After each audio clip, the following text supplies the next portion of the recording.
දැන් ඔබට මේ දකින්න තියෙන කටාරමට පහතින් මගේ වම් පස ඉඳලා දකුණු පසට තරමක් දීර්ඝ ලිපියක් දකින්න ලැබෙනවා.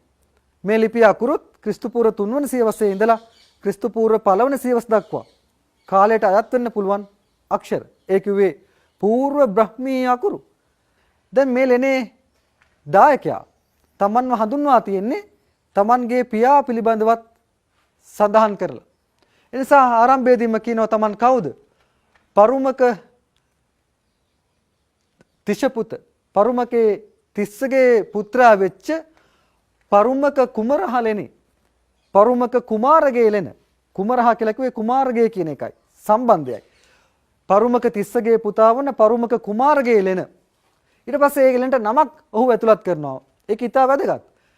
ඒ නම තමයි මේ ස්ථානයේ දකින්න ලැබෙන්නේ. අකුරු 4ක නමක් බ්‍රාහ්මී අකුරෙන් තියෙන්නේ ගිරිවජේ කියලා.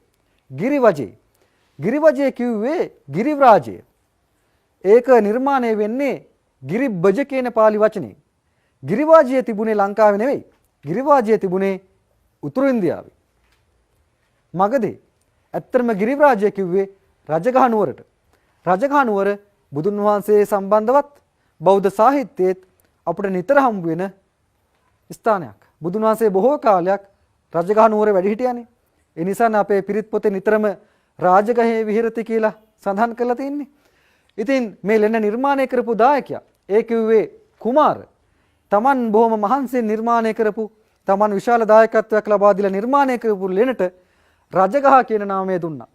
සමහර විට ඔහුගේ මතකයේ තියෙන්නේ නැති බුදුන් වහන්සේ වැඩිම කාලයක් වැඩ සිටියේ රජගහ නුවර කියලා. ඒ නිසා බුදුන් වහන්සේ වැඩ සිටිනා වූ කුටියක් විදිහට සලකලා ඔහු තමන්ගේ ලෙනට රජගහ කියන නම එහෙම නැත්නම් ගිරිවජ කියන නම ලබා දුන්නා.